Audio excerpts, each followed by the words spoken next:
Ahoj lidi, tady Api a už je to tady. Guilds of Ravnica, všichni jsme na to čekali, samozřejmě. A Booster Box, ano, my si půjdeme podívat na to, co se nám podaří otevřít. Samozřejmě, jak to bývá poslední dobou určitě zvykem, je, že si naceníme jednotlivé karty, to znamená, že uvidíme i, jakou hodnotu se nám podařilo vytáhnout z tohohle boxu. No a všem připomínám, že jakmile budeme mít 1000 odběratelů na našem YouTube kanále, tak si právě o takovýhle box zasoutěžíme. No, samozřejmě budete mít možnost si získat tento box. Pokud nás neodebíráte, zvažte, jestli chcete a můžete nás odebírat a tím i se budete moct zařadit pak do soutěže. Nicméně, jde se na věc. Já už jsem samozřejmě totálně nedočkavej a chci vidět, co se nám podaří otevřít. My vidíme na displeji vrasku, protože ta se tam nachází. Stejně tak je tam druhý Planeswalker Ral, ale mnohem víc. A jedna nejslavnější karta. Assassin's Trophy. Zvládneme z tohohle boxu vytáhnout Assassin's Trophy. Je to rare, není to mythic. To znamená, že naše šance jsou celkem dobré. Takže já si tady vytáhnu nádherných 36 boostrů.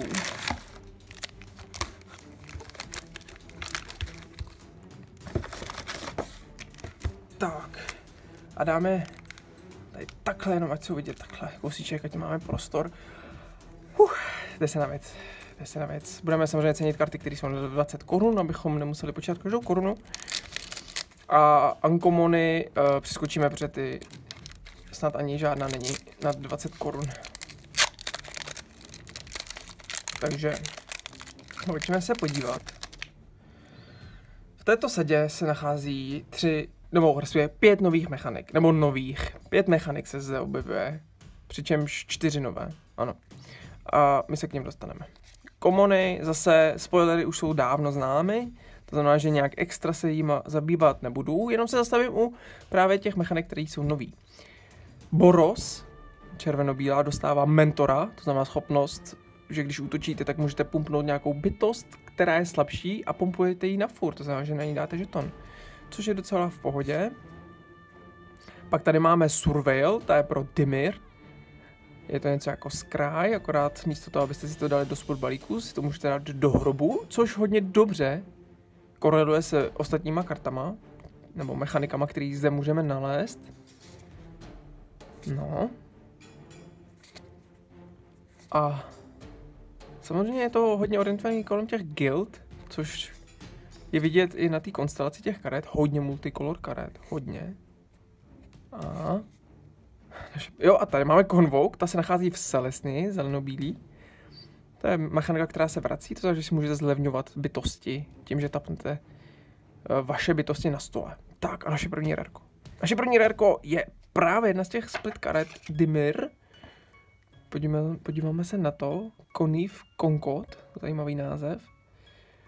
A zde se právě i vyskytují, vidíte sami, dvojsymboly, řekl bych. Nevím, jak se to přesně nazývá, ale vlastně, že můžete zaplatit buď modrou nebo černou, je to na vás. A i tyhle nový split karty můžete použít jenom jednu část. Ano, ne 2, ale jenom jednu. Dobrý vědět. Takže, no a samozřejmě v každém boostru je Guild Gate. Ano, místo Basic Landu najdeme v boostrech Guilds of Ravnica Guild Gatey. Takže celkově draft formát bude foilový rareko hned v prvním boostříku. No a ne, úplně špatný rareko. Boros Swiftblade Vindicator, velice pěkná karta, silná, pravděpodobně ji uvidíme ve standardu, protože má schopnost velice rychle ukončit hru. Takže tohle mě rozhodilo, jenom co jsem chtěl doříct je, že díky Guildgateům právě ten draft formát bude velice zajímavý, protože budete mít mnohem větší příležitosti do více barev. Takže tady máme první foilový rarko, tady si dáme foilíky, tady si dáme rarka a tady dáme zbytek, nebo zbytek dáme bokem, ať se nám to tady neplete. Nic extra zajímavého tam není. Tak, jdeme dál. Trošku přidáme na kroku, protože nemůžeme tady hodinu mluvit o každém boostru. Ale to bylo na začátek, abych vám představil nějaké ty mechaniky. Ještě nám chybí jedna mechanika, 2 mechaniky vlastně. K těm se samozřejmě hned dostaneme. A tady je Jumpstart, ano, to je IZ mechanika. která si myslím, že je ze všech asi mechanik taková ta nejvíc, co může být broken. A to je to, že máte možnost seslat dané kouzlo znova z hrobu, zaplatíte za to stejný mana cost, zahodíte kartu z ruky a zahrajete to kouzlo znova a exilujete tu kartu. Co je dobrý na tom, že vlastně veškeré karty, které máte v hrobě, co mají jumpstart, tak jsou efektivně jako karty navíc, které můžete seslat. To znamená, že máte mnohem větší možnost si vybrat, co vlastně budete chtít dělat. Nemluvím o tom, že prostě to jsou jakoby dvě v jednom, což je vždycky dobrý. Vždycky. Tady máme sérii loketů, který vychází, zdi nějaký. Guild Mage v každý dvoubarvě. A... pane jo, to nám začíná velice dobře. Doom Whisperer. Nejlepší mytik, aspoň co se týká finančního hlediska, pokud se něco nezmění od té doby, co natáčíme. Doom Whisperer za 5 many, 6 Flying Trample, což ní samo o sobě velice šíleně dobře. A ještě k tomu za 2 životy si můžete dát Surveil 2. Tahle karta ještě uvidí hodně zajímavý využití. Já myslím, že je to otázka času, jak na to profíci přijdou, co se s tím všechno dá dělat. A rozhodně to je jedna z těch karet, který chcete vytáhnout všude. Bude se hrát standardu, drafty, je to peckový démon, jednoznačně. A zase Guild Mage. Guildgate, tak. Takže tady dáme tady mytiky, foily a rareka. Takže velice skvělý začátek a zase velice dlouhý. Takže trošku pospíšíme, aby to nebylo dlouhé video. Ale, wow, panečku. Nečekal jsem, že to bude takhle brzo, takhle dobrý. A tak znáte to, samozřejmě na kameru otevíráme vždycky nejlepší věci. Nikdo nás za to nemá rád, my se taky nemáme rádi, protože si to doma pak taky neotevřeme, že jo, tak dobře. Tak, jdeme dál. Možná jsem tady přeskočil. Ne, přeskočil ještě. Ještě hledáme jednu mechaniku. Underground. Ještě na ní narazíme. Guild Mage. Root. Necrotic One, pěkný uncommon. Který má právě Underground, ano, to jsem chtěl. To je schopnost, která dělá, že za každou bytost v hrobě získáte bonusový číslo navíc. Takže vlastně, když má karta Underground, tak to číslo je vyhodnocený podle bytostí ve vašem hrobě. Takže tady za jednou můžete efektivně dát od 0, když nebudete mít žádnou bytost, až po třeba 7 -x, takže -7. Velice zajímavá mechanika, která paradoxně možná není tak silná, jak se zdá. Otázka je, jak moc se dá využít, protože ono nevyšlo hodně karet, co vám hážou věci do hrobu. Krom démona, samozřejmě tady. Ale právě otázka, jestli to je dostatečně dobrá mechanika na to, aby se dala hrát, protože jich to fakt opravdu moc není. Emara, naše další rareko. Elf, který výborně funguje do Convoke strategie. Tak, jdeme dál. To je naše rareko. Takže všechny mechaniky jsme si projeli. To byl základ, co jsem vám chtěl říct minimálně. A teď jdeme lovit zlatý dobroty, jako tak. Tak a... Shocklandy, ano, přesně tak. Nachází se zde série 5 Shocklandů a každá z nich bude velice dobrý úlovek pro nás. Tomba je první. Schválně, kolik se nám podaří z boxu vytáhnout Shocklandů? Celkově se jich nachází 5. Já myslím, že když třeba budeme mít 3, tak jsme spokojení hodně. Když se budeme snažit, tak možná vytáhneme víc. Beast Whisperer, zajímavá karta. Další foilový common.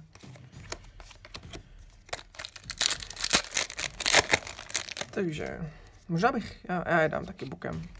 Dáme Shocklandy bokem. Dáme si rychle přearanžu. Protože mě zajímá přesně ten počet a stejně si to pak na to budeme koukat, takže tak.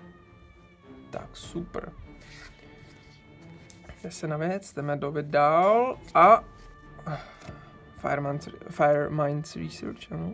Ne každý rarku bude bomba. Samozřejmě Guilds of Ravnica přichází s rotací, to znamená, že vypadne Kaladesh blok, vypadne Amonkhet blok, to znamená, že se uvolní hrozně moc místa. Máme tady další mytik. Aurelia, druhý nejdražší mytik, jestli se nepletu. Karta, která je velice silná zase, sama o sobě, za 4 many. Vypadá to jako 2/5, nenápadná. Ale má to flying, má to mentor a pak na začátku kombatu pumpuje červený, bílý bytosti, tím pádem sama sebe. Takže efektivně je to za 4 many 4/5 flying s mentorem, ale najde mnohem více využití. A je to jedna z těch karet, která opět určitě se bude hrát a otázka je, jak moc silná bude, ale wow, skvělý úlovek. Skvělej. Takže nejsme ani v třetině, máme 2 nejlepší mytiky. Jeden Shockland. Co třeba ještě si otevřít foilový Assassin's Trophy? Zvládnem to? Ach jo. Takže jdeme dál. Guilds Mage Forum, rarko. Tady vidím nějaký foilík. Crackling Take. Pěkná karta foilová, velice pěkná karta foilová. Takže co jsem chtěl říct je, že dojde k rotaci, což zapříčiní to, že hrozně moc samozřejmě věcí vypadne a hodně moc karet najde využití z začátku určitě, protože tam bude díra.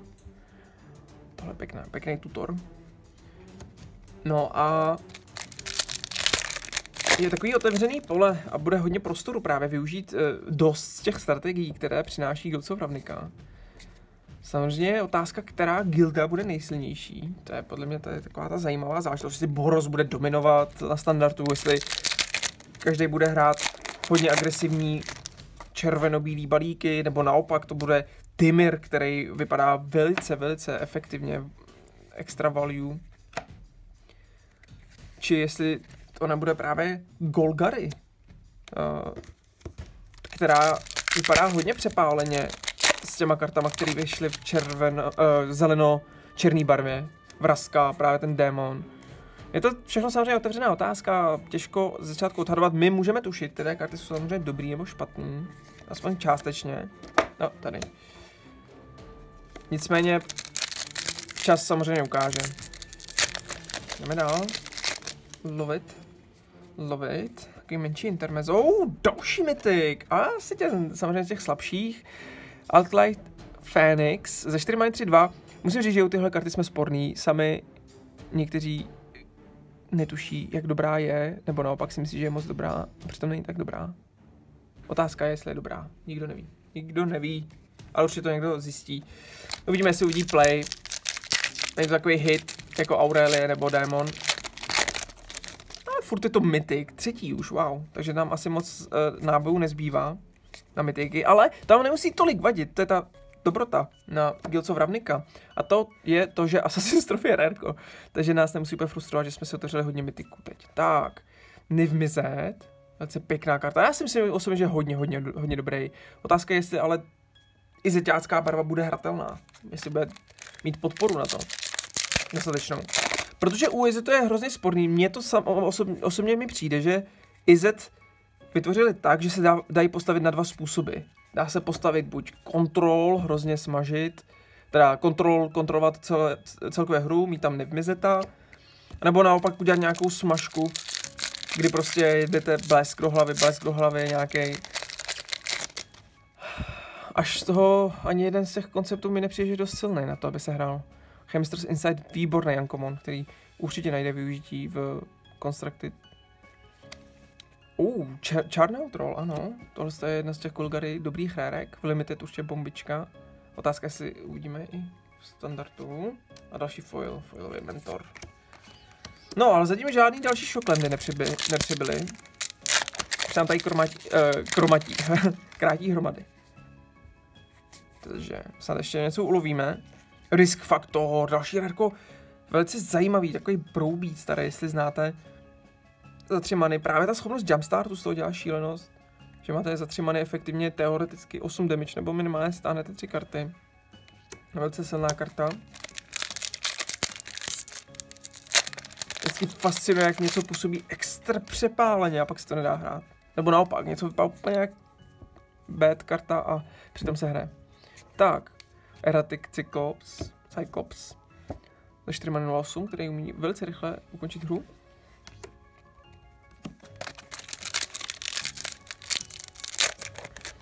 Připomínám všem, že jakmile dosáhneme 1000 odběratelů na našem YouTube kanále, tak budeme pouštět soutěž o Booster Box. A jestli chcete získat Booster Box, tak si ujistíte, že nás odebíráte. Narcomoeba reprint znova vychází. Právě přesně to je ono. Bude se hrát Narcomoeba, je dost karet, který dávají věci z balíku do hrobu. To je přesně ta otázka. Ono totiž Golgari nevyšlo moc věcí, co hází věci prostě z vrchu balíku do hrobu. Ano, Surveil, to víme všichni, že prostě umí tohle udělat, ale To je vždycky Surveil 1, Surveil 2 a není to tak konzistentní. Pak je tam jedna samozřejmě karta dvoubarevná Golgari barvě, která háže věci do hrobu. Yes, je to tam. Vraska, třetí nejdražší mytik. Nebo možná druhý, ale prostě máme top 3 mytiky, jednoznačně Vraska, Aurelia, Démon. Podívejte se na to nádheru. Za 4 many Planeswalker, který může jít hned na 6 loyalty, což je docela v pohodě. A hlavně se umí vypořádat s prvotníma hrozbama. Si myslím, že tahle karta určitě bude hratelná v nějakém agresivnějším Golgari decku. Až foil máme tady. Foilový mytik! Wow! Co to je za booster? Jasně, není to největší pecka. Tisíciletá bouře není to, co chcete jako ve foilu jen tak, ale urazí vás to asi těžko, že jo? Foilový mytik a normální mytik, panečku. Jasně. Kolik chcete otevřít boxů, abyste vytáhli tohle? Jeden. Musíme otvírat celý dny, abychom takhle narafičili. Každopádně, na to není čas. Jdeme dál. Já chci vidět furt šoklandy, upřímně. Ještě nějaký šoklandy bych chtěl vidět. Ale nemůžu si stěžovat. To byl hrozný prase. Takže. Co jsem teda chtěl říct těm Golgari je, že vyšel, jestli víte, určitě dobře znáte, ty co zajímá Golgari barva. Stitcher Supplier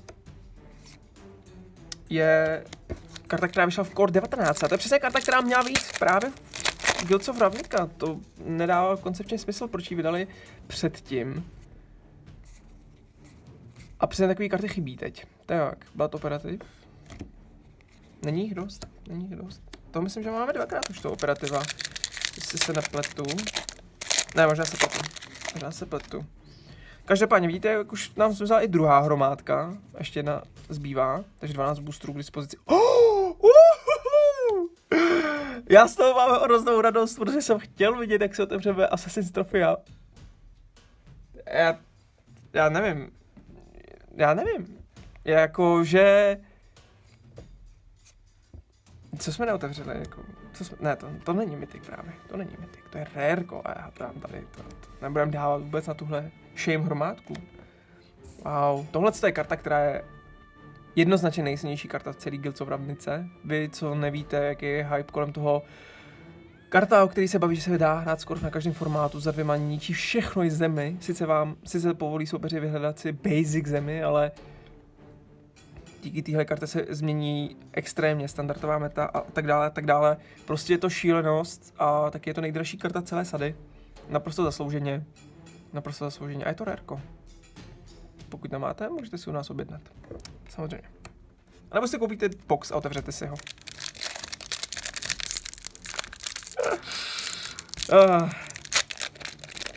Je to šílený. Abych vám řekl, jak to funguje. Prostě my otevíráme neskutečný boxy na kameře, ale doma nic. To je ta karta, o které jsem se bavil, Golgari. Za 2 many hodí 3 karty do hrobu. To je všechno. Moc věcí nevyšlo jinak. Takže my si otevřeme boxy. Vypadají neuvěřitelně skvěle. A taky jsou. Tady jsem udělal chybičku. Ano. A pak prostě to samozřejmě doma nemusí být, ano. I to se může stát. Ty foily jsou teď pěkný v té nový sadě. Už jsme se tady bavili s Lukášem, naším kameramanem a stříhačem. A prostě ty foily se nám líbí. Líbí se nám ty nový sady. Nepůsobí tak trashy a jsou vidět, jakoby z dálky. Vidím, je to foil. Je to tak. No. Co nám chybí? Čoklandy. Ach jo. Dobře, může nám chybět ještě další nejdražší karta, kterou jsme asi neotevřeli. Mission Briefing. Tahle karta velice podezřele připomíná Snapcaster Mage. A to z velice jednoduchého důvodu, protože dělá to samý v podstatě. Akorát to není bytost, ale kouzlo a stojí 2 modrý, ale má survival, přesně, ale. Otázka je opět, bude to silný dost na to, aby se to hrálo? Rozhodně je to silná karta. O tom žádná. Je to karta, která určitě někde bude hratelná. Jak moc a jak silná bude, to nám ukáže čas. Jako všechno. Ale jo, panečku. Když se nám to podařilo otevřít. Neuvěřitelný. Tak, jdeme dál. To bude trošku delší video nakonec, protože Tohle nemůžem pomalu, tohle nejde. Tak dlouho jsme čekali, než tohle vyjde. Chromatic Lanterna, reprint. Velice zajímavá karta.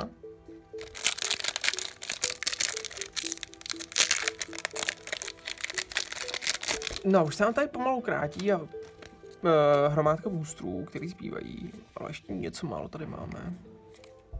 Midnight Reaper, tak tohle teď máme dvakrát, jestli se nepletu. A foilovej Tefkarin Dissident. Common. Tak. Wow. Co máme? Máme 4 mytiky, 1 foilový mytik, Assassin's Trophy, 1 Shocklandu. Stavím si, že ještě 1 Shocklandu najdeme. Swiftblade Vindicator. To bylo naše první foilový rareko.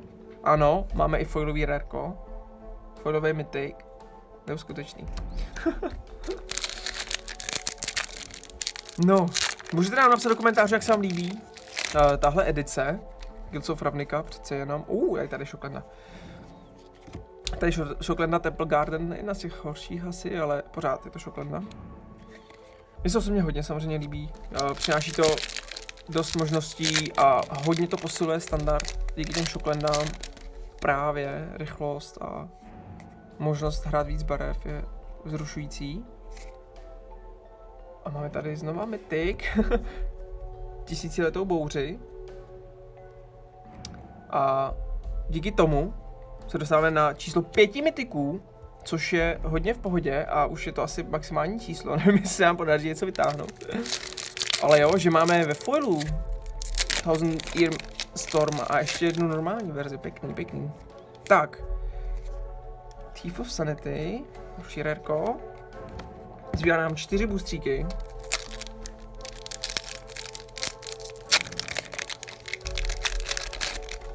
A podíváme se, jak to dopadne. Light of Legion.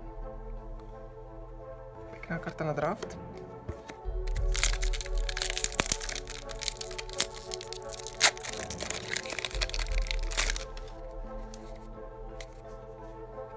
Split karta. Fine Finality. A poslední 2 pokusy. Ještě jednu Shocklandu, říkal jsem, že bych bylo dobrý, kdybychom měli 3, zatím máme 2.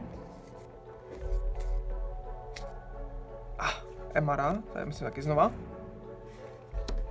No a jak zakončíme tahle box, který vypadá hodně skvěle. Mytikem ještě, wow, takže máme ještě jeden mytik, takže máme šanci. Divine Visitation, další mytik, který vám mění tokeny na 4/4 anděl tokeny, což je docela v pohodě. Taky karta, která možná bude hratelná standardu. Je tam foil? Není tam foil. Takže jo, wow.